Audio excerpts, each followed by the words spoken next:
Irmãos, nós vamos compartilhar um pouquinho da palavra de Deus e vamos buscar aprender algo mais a partir das Escrituras Sagradas, que é para onde sempre a igreja precisa olhar. Eu tenho para mim que a cada dia, a cada ano, os desafios para a igreja de Cristo, eles aumentam. A gente tem visto como que o mundo tem se portado e como que a cada momento parece que a gente se surpreende mais, né?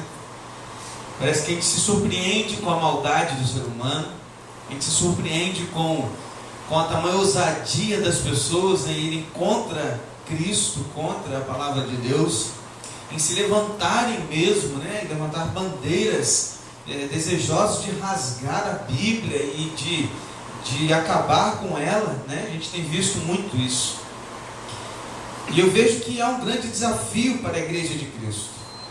Em contrapartida, além desse desafio que vem de fora, ao que aquelas que se chamam, né, e se intitulam igrejas, que também nada são igreja. E também por essa razão ferem e mancham a imagem das igrejas que buscam fazer o correto, a viver o evangelho verdadeiro. Então a gente tem grandes problemas. A gente tem um problema que vem de fora e, digamos, né, entre aspas, o que sai de dentro. Embora saibamos que a igreja verdadeira mesmo de Cristo, ela não vai cometer esses erros, essas falhas no sentido de manchar o evangelho. Mas aquelas que se chamam igrejas e também, infelizmente, prejudicam o pregar fiel das Escrituras. A verdade é que tanto para a Igreja Batista Liberdade, quanto para a Igreja Batista Betânia, e tantas outras de diversas denominações, não só batistas, mas igrejas sérias, que têm buscado pregar o Evangelho na sua seriedade, nós temos grandes desafios pela frente. E por isso que hoje eu gostaria de pensar com você e compartilhar contigo um texto do apóstolo Paulo, o qual ele escreve à igreja de Colossos. E para tanto eu gostaria de convidá-lo para lá, Colossenses, capítulo 1. Nós vamos ler os versículos de 3 a 7. E deste texto bíblico eu quero aprender com você 4 atitudes que uma igreja bíblica precisa tomar para enfrentar tamanhos desafios, para enfrentar as incertezas e os temores que muitas vezes nós vamos nos deparar diante deles. Por isso, Colossenses capítulo 1, versículos de 3 a 7, apóstolo Paulo escrevendo à igreja de Colossos, ele vai deixar aqui alguns conselhos especiais a eles, que agora são compartilhados a nós também. Colossenses capítulo 1, versículos de 3 a 7. Aliás, de 3 a 8, perdão. Achou aí? Estamos juntos? Então tá bom, então vamos lá. De 3 a 8, versículo 3. Damos sempre graças a Deus, Pai de nosso Senhor Jesus Cristo, quando oramos por vocês, desde que ouvimos da fé que vocês têm em Cristo Jesus e do amor que vocês têm por todos os santos, por causa da esperança que está guardada para vocês nos céus. Desta esperança vocês ouviram falar anteriormente por meio da palavra da verdade do Evangelho, que chegou até vocês. Esse Evangelho está produzindo fruto e crescendo em todo o mundo, assim como acontece entre vocês, desde o dia em que ouviram e entenderam a graça de Deus na verdade. Isso vocês aprenderam de Epáfras, nosso amado conservo, e em relação a vocês, fiel ministro de Cristo, o qual também nos contou do amor que vocês têm no Espírito. Amém, queridos? Apóstolo Paulo escrevendo à igreja de Colossos, a igreja dos Colossenses, aos Colossenses, que enfrentavam um grande problema, um grande desafio, não muito diferente dos nossos atuais, mas a igreja de Colossos enfrentava um grande desafio que eram os chamados gnósticos, em que naquele tempo já pregavam e ensinavam que Cristo na verdade era uma criatura de Deus, não era Deus em essência, Também não era o único mediador entre Deus e os homens. Também ensinavam que não importava o que você fizesse com o seu corpo, porque na verdade o seu corpo já está perdido, então o que importa é a alma. Então não importava o que você ia fazer do seu corpo com relação às impurezas sexuais, por exemplo, porque não faria importância nenhuma. Na verdade, a salvação viria pelo conhecimento, de forma, ou seja, cognitiva, e não pela fé em Cristo Jesus. Os colossenses enfrentavam um grande desafio. Eles enfrentavam um grande problema, e quando eu digo gnósticos, eu não digo aqueles que eram de fora, mas digo que estavam dentro, fomentando isso dentro da igreja. Irmãos, imagine você diante desse grande problema, dessa grande dificuldade, assim como esses irmãos estavam. Diante dessa problemática toda, Paulo escreve a eles. E ao escrever para os colossenses, ele aqui, nesses primeiros versículos, nós não vamos atentar a toda a carta dos colossenses, mas apenas esse primeiro bloco de versículos, Paulo, ele vai nos trazer algumas considerações muito importantes a respeito da igreja de Cristo, e a respeito de como nós, como igrejas bíblicas verdadeiras, que querem servir o Evangelho de Cristo verdadeiro e fiel, devemos agir. É por isso que aqui a gente precisa ficar muito atento a tudo aquilo que Deus tem a falar aos nossos corações. Irmãos, é fato que Deus age de formas diferentes, em lugares diferentes, por meio de pessoas diferentes. Mas ainda assim, há algo que é único: a palavra de Deus. Deus vai agir aqui na Igreja Batista Liberdade da forma diferente como Ele age lá na Igreja Batista Betânia. Mas o centro ainda será a palavra de Deus. Precisamos estar sempre atentos a tudo aquilo que tira Jesus do centro das nossas igrejas. Era o grande problema dos colossenses. Queriam tirar Cristo, pregavam o pseudo-evangelho, algo que não era o que Cristo veio fazer por nós. Queriam mudar a essência da igreja, queriam fazer de forma com que a igreja não compreendesse o que ela realmente era. Como hoje também a gente enfrenta muito isso, irmãos. Muito. Tem muita gente dentro da igreja que não sabe o que é igreja, que não sabe o objetivo e o propósito da igreja. Tem muita gente entre nós que ainda não aprendeu isso. E nós precisamos entender, irmãos, igreja não é empresa, igreja não é ONG, igreja também não reflete o mundo, igreja é a família de Deus. E como família de Deus, servimos ao nosso Pai, Senhor Jesus Cristo. Diante disso, eu queria destacar 4 atitudes que Paulo destaca aqui nesses versículos de 3 a 8 para as nossas vidas. Vem comigo. Versículos 3 e 4 diz assim: sempre agradecemos a Deus, o Pai de nosso Senhor Jesus Cristo, quando oramos por vocês, pois temos ouvido falar da fé que vocês têm em Cristo Jesus e do amor que têm por todos os santos. Irmãos, dá uma pausa aqui. Primeira atitude, primeira lição, primeiro aprendizado que a gente tira aqui nesses 2 versículos é que uma igreja bíblica, ela tem como vital a fé em Jesus e o amor ao próximo. Olha o que diz o versículo 4 no final dele: pois temos ouvido falar da fé que vocês têm em Cristo Jesus e do amor que tem por todos os santos. Santos aqui não são tipos de santos ídolos, não. Santos aqui são salvos. Santos aqui, Paulo está retratando da igreja, de pessoas salvas em Cristo Jesus, e por isso eram chamadas de santos. Santos porque eles já eram perfeitos, pastor? Não, santos porque eles foram santificados em Cristo Jesus. Então, quando a gente olha para esse texto, a gente começa a aprender, queridos, que não existe igreja se não houver fé em Jesus Cristo. Aí você vai falar assim: pastor, mas isso é muito simples. É lógico. É lógico na teoria, mas na prática nem tanto. A nossa atitude, querido, como igreja, precisa sempre ter Cristo no centro de tudo que fazemos, de tudo que pensamos, de tudo que realizamos. E Cristo precisa ser o centro das nossas igrejas. E cá para nós, nem sempre isso acontece. Talvez na teoria isso seja muito simples. Dizer, claro que Jesus é o centro. Claro que nós temos que ter fé em Jesus. Mas será que na prática temos agido assim?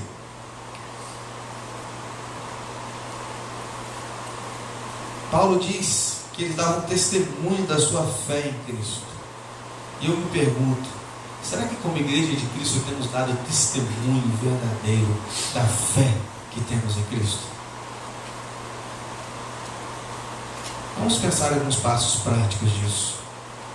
Uma igreja que testemunha da sua fé em Cristo tem a sua confiança total em Deus, não em homens e nem em teorias humanas. Igreja bíblica que testemunha da sua fé em Cristo demonstra por meio das suas vidas um caráter que corresponde ao de Cristo. Eu estava falando a um debate numa rádio essa semana e o assunto era unção. E há muita discrepância a respeito do que é unção sendo ensinado por aí. E aí a gente olha para a Bíblia, e aí a gente entrou nas questões lá, entrou na questão do dom de línguas. E aí a questão era, é evidência do batismo do Espírito Santo falar em línguas? Eu disse, evidência de ser batizado do Espírito Santo, que é a conversão em Cristo, é o fruto do Espírito. É o fruto do Espírito, ou seja, é o testemunho, é o caráter, é a vida transformada. O mundo quer nos conformar ao seu padrão, mas Jesus nos transforma segundo a sua imagem.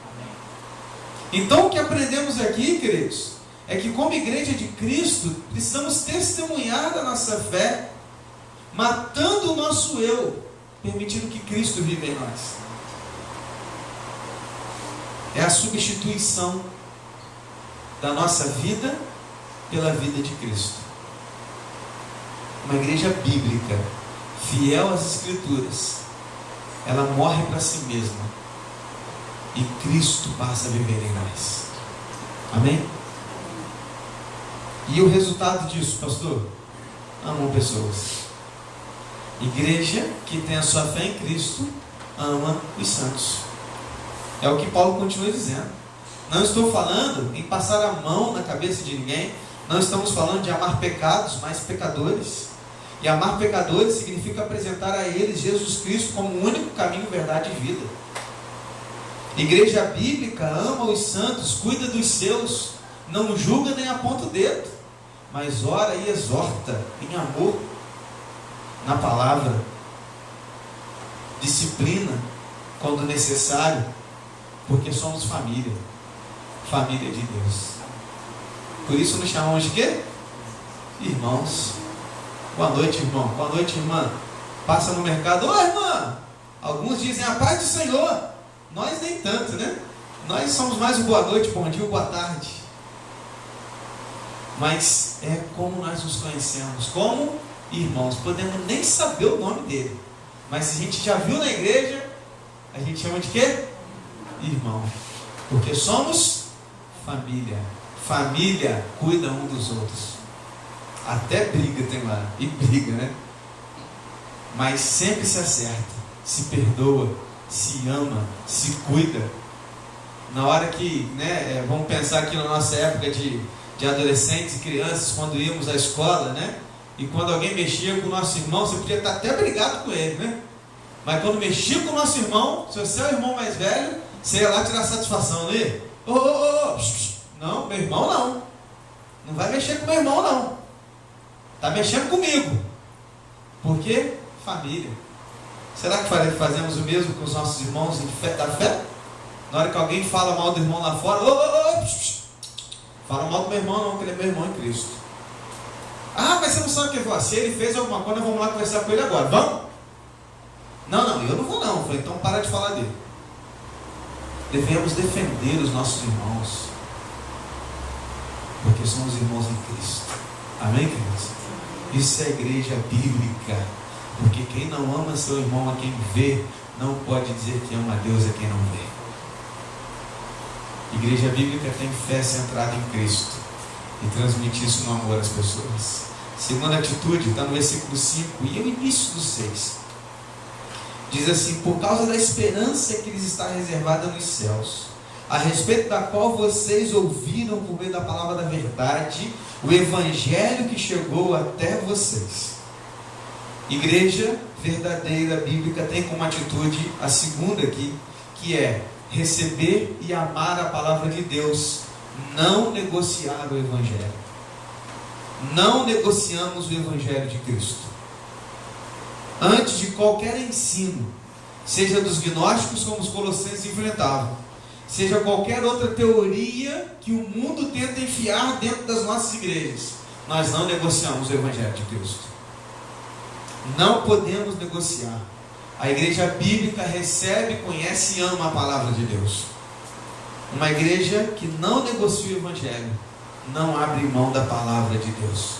Não se preocupa com métodos, mas com o cumprimento das Escrituras. Li uma vez uma frase que mexeu muito comigo, que dizia assim: enquanto os homens estão à procura de melhores métodos, Deus está à procura de melhores homens. Deus não está à procura de melhores métodos nas nossas igrejas. Deus está à procura de melhores homens e mulheres nas nossas igrejas. E melhores homens e mulheres são moldados e refeitos pela palavra de Deus. Não negociamos o Evangelho. Amém, irmãos? Nem a Igreja Batista Liberdade, nem a Igreja Batista Betânia, nem nenhuma igreja bíblica, seja ela qual for a sua denominação, nós não negociamos o Evangelho. Não negociamos a verdade. Façam de tudo para que a palavra de Deus seja pregada e exposta de forma clara e fiel. Precisamos fazer isso. Quando Paulo escreve aos Colossenses, ele está levando-os a lembrar da palavra de Deus que lhes foi pregada e ensinada, e destaca que o Evangelho, por somente ele, pelo Evangelho, venceria qualquer doutrina, qualquer teoria que não fosse bíblica. Só o Evangelho vai sobreviver. É por isso que essa palavra está aqui, olha, por milhares de anos, e ninguém vai conseguir derrubá-la, porque ela é a palavra de Deus. Conta essa história, a galera da minha igreja já ouviu essa história aí. Conta-se que, na verdade, não sei exatamente a veracidade total dela, mas eu acho legal. Disse que lá nos Estados Unidos tem uma agência do FBI, uma equipe do FBI, que cuida das questões das notas falsas de dólar. Então eles têm uma equipe preparada e pronta para isso. Então, como é que eles fazem para descobrir exatamente as notas falsas? Imaginamos nós que eles pegariam todo tipo de nota falsa que eles encontram no mercado, colocariam em toda uma bancada e começariam a ver nota por nota e estudar todas as notas falsas para descobrir onde estão os seus erros, os seus defeitos. Não é isso que eles fazem. Aquela equipe, eles pegam uma bancada e eles colocam uma nota original, e ali eles colocam na mesa, e naquela bancada eles abrem todo tipo de possibilidade daquela nota oficial. Aonde estão os números, a marca d'água, onde tem um negocinho aqui, um negocinho ali. Eles sabem tudo da nota original. Porque eles não conseguiriam conhecer todas as falsas, mas se eles conhecessem a original, eles iriam distingui-la de todas as outras falsas. O nosso desafio não é conhecer todas as doutrinas falsas que estão por aí. O nosso desafio é conhecer o Evangelho na sua totalidade, na sua fidelidade, para que quando alguém pregar um falso Evangelho, e sejamos prontos para dizer: isso não é a palavra de Deus. Eu conheço a palavra de Deus. Amém? Isso é característica de uma igreja bíblica, que leva a palavra de Deus a sério. Irmãos, precisamos conhecer a palavra de Deus. Eu tenho dito isso na minha igreja. Na minha igreja não, né?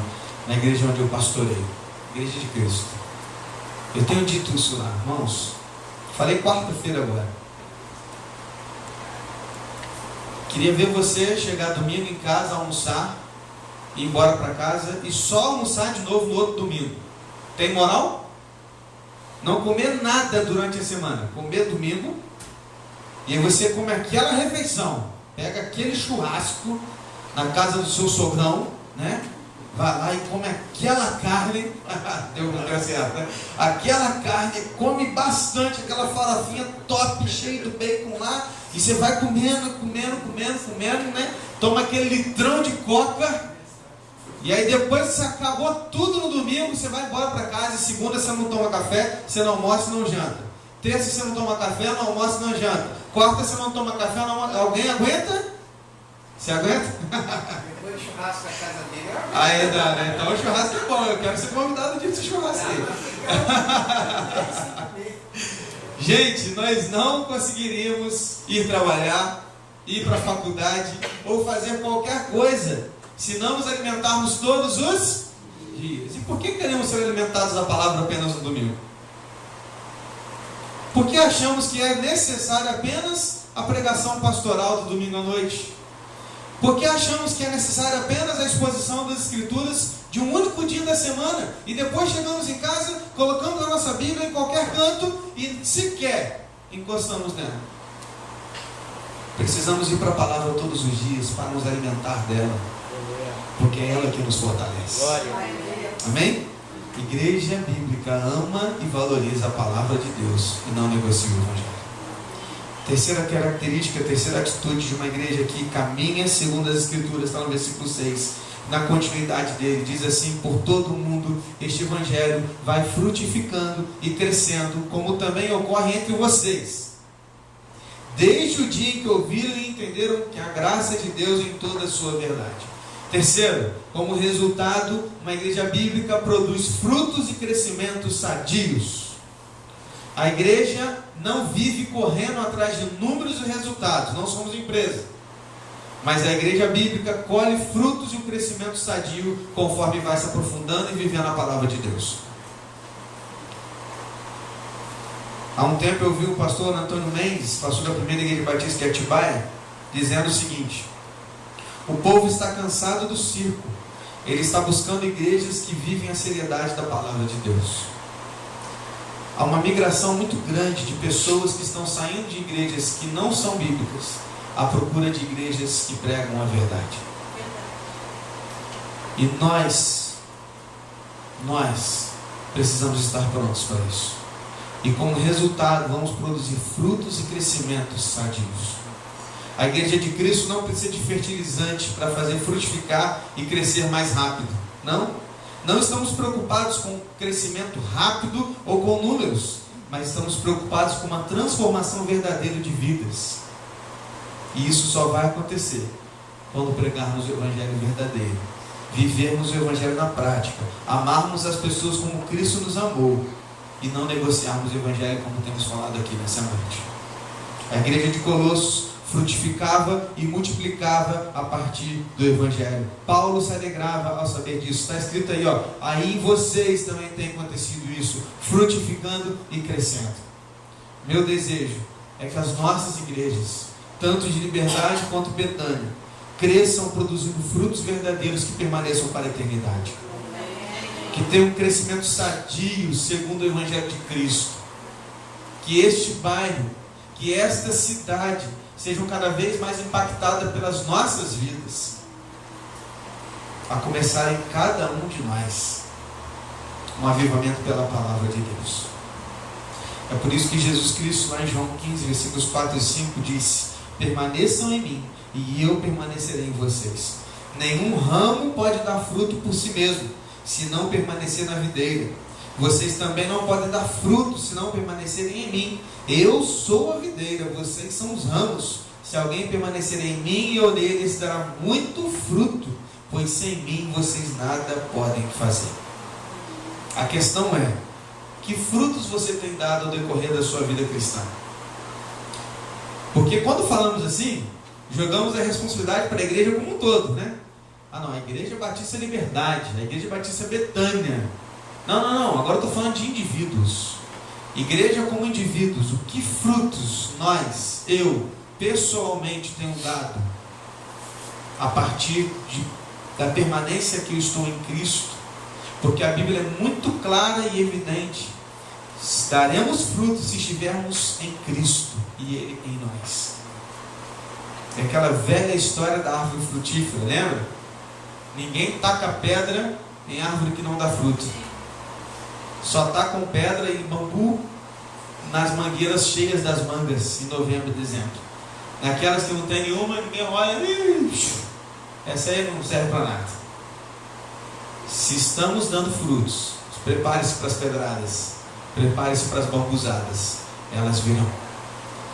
Mas se vierem, glorifique a Deus, porque bem-aventurados são aqueles que forem perseguidos por minha causa, disse o Senhor Jesus. Amém? Verdadeira igreja ela produz frutos verdadeiros em Cristo Jesus. Para a gente terminar, a quarta e a última atitude que eu queria destacar aqui nessa noite está nos versículos 7 e 8. Finalmente, Paulo vai dizer assim nesse bloco: vocês o aprenderam de Epáfras, nosso amado cooperador, fiel ministro de Cristo para conosco, que também nos falou do amor que vocês têm no Espírito. Sabe o que eu aprendo aqui? Que uma igreja bíblica, a gente já viu que ela tem que ter sua fé em Cristo e amar pessoas. Uma igreja bíblica não negocia o Evangelho, mas ama a palavra de Deus. E ela precisa também, necessariamente, de uma liderança fiel, ministros de Cristo fiéis à palavra e ao Senhor Jesus. A liderança da igreja, ela precisa ser fiel ao Senhor Jesus.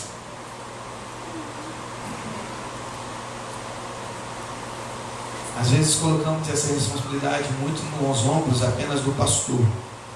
Não que não temos, né, pastor Rodrigo?